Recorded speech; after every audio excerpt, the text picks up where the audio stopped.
I had never been on the deep web. Thought the whole thing sounded stupid. Some illicit part of the internet with unknown atrocities lurking in every corner. But I was working on my master's thesis in sociology, and I thought a paper on internet subcultures sounded interesting. I got together with a friend, and he talked to me about Tor, and showed me different precautions I could take to protect my identity and my computer while browsing. I was ready to explore this bizarre hive I had heard so much about. Needless to say, for about 2 weeks, I sifted through all the websites that looked like they'd been developed during the 90s. Obscure internet relics floating in the middle of nowhere. Derelict websites forgotten by time. Most of it was just boring junk. Lots of it Nazi conspiracy theories, drug traffickers, and pedophiles. It was what I expected. I would have been content doing my paper on Nazi subcultures on the deep web, or maybe even pedophiles, but I ran across something that really interested me. It was a forum awkwardly titled Enthusiast of Suicide. The name led me to believe that the forum wasn't of English-speaking origin. The forum itself had a multinational array of boards for users from different countries.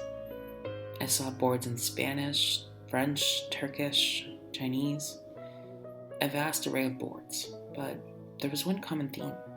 Everyone on the board was fanatically obsessed with suicide. People in the English-speaking boards would share different ideas about suicide, how to execute it, how to lessen the pain for people who are afraid of suffering, stories about friends who had committed suicide, suicide fetishists,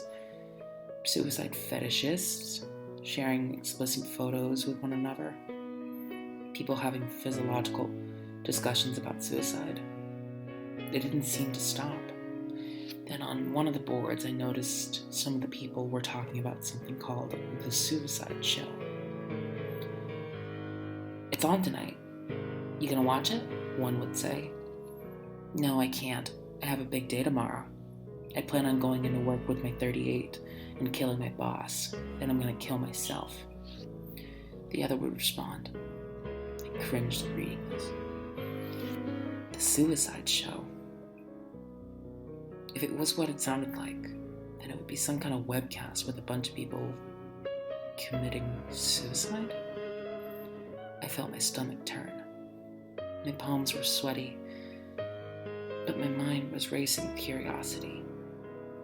I had to find out what this show was all about. The suicide cult had already given me enough material for an exciting thesis, but this would be the coup de grace. I found out about the show, and found out the time that it came on. I fished around until I found a link to the show. My throat had a huge knot sitting in it, and I know I must have been sweaty, but I couldn't let my nerves get in the way of my research. I was doing important work here. The live feed came on with an eerie MIDI playing in the background.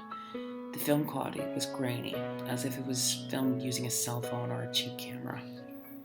A woman with a microphone held tightly in both hands stood with a forced smile on her face.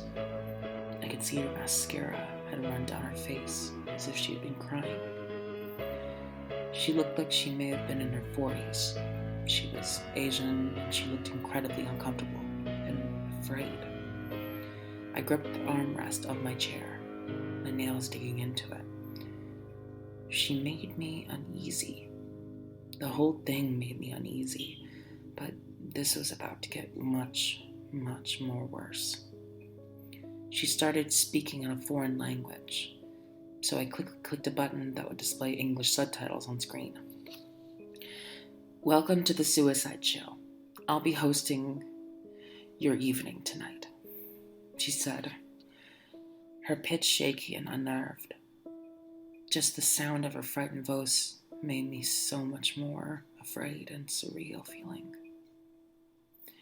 Let's start the show, she shouted, with an uneasy and forced glee. She threw up an arm, her teeth clenched tightly into a nervous smile, and a tear rolling down from one eye. This had to be fake. It was weird, but there was no way I was honestly about to be privy to what I thought was going to happen. They tried hard to convince me this was some illicit game show from hell. This woman was being held against her will like Vanna White at gunpoint. But I wasn't biting. There's no way this was really happening. Our first contestant is from New York. His name is Robert Howard. She read from a cue card nervously, looking up at the camera with wild eyes. She then lowered the card. I could see her hands were shaking, and the compulsory, toothy smile flash again at the camera as she lifted a hand into the air. A spotlight highlighted the area around a man sitting in a chair. He had a shotgun in his hands. I felt my nails dig deeper into my armrest. I clenched my teeth and watched on in horror. He lifted the shotgun to his mouth. I saw tears running from his eyes, and he fired. I could see the inside of his mouth light up for a brief second as the shot rang out, startlingly loud. I jerked in my chair from the loud blast. I saw his head jerk back briefly as a discharge of brain and blood hit the wall behind him. His head then lurched forward, his upper body slumped ahead, folding in on itself, his head dangling. I could see the top of his head. I could see the blood and the gore, and I could see the smoke wafting from where the blast had penetrated. I had seen plenty of horror movies. I'd seen plenty of gore on the internet to know the difference. I placed a hand on my mouth.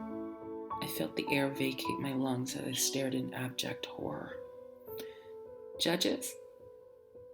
the woman cried out, throwing her hands as the cheap camera swung around to highlight 3 people sitting at a table. They wore black masks with zippers that formed smiles for mouths, and white tape that formed X's over their eyes, with small punctures in them so they could see the show. One judge held up a 3.8, the other a 4.0, and the last judge held up a 3.5. "Our next contestant is Carlos Riviera of Los Angeles," she said, moving on to the next man. The man stood still, wearing no shirt and a simple pair of jeans. He was holding something in his right hand. His head was hanging low. He looked like he was focusing, concentrating on something, trying to bear himself. He gritted his teeth and clenched them tightly, his body shaking, and suddenly started to yell furiously as he brought a butcher's knife up to his neck and started slicing across his throat. The knife cut coarsely through the skin, ripping through flesh, but he didn't get across his entire throat before he fell to his knees and grabbed his gullet with his hands. I saw blood splurting all over the floor, gushing outward from the open wound. His eyes were lit up with fear as he choked on his own blood. "Look at him gush!" the woman crooned out, her voice a mixture of false enthusiasm, panic, and something akin to disgust. He collapsed into a pile on the floor, his legs kicking as he struggled to breathe. "Judges?" the woman said again. The camera swinging around once more, the judges held up a 4.8, a 4.9, and a 4.7, respectively. There were 2 other contestants, but I couldn't watch anymore. I closed the window to the feed and walked over to my window. I had to catch my breath. My heart was racing. What had I just seen? I didn't sleep well that night. I could see the man who slit his own throat. I could see his eyes as he struggled to breathe with a throat full of his own blood. I could see his bloody hands clasping at his neck in some mixture of instinctual fear, or regretful horror. I could see him kicking on the floor, lying sideways in a pool of his own blood. Needless to say, I dropped the paper on the suicide enthusiast.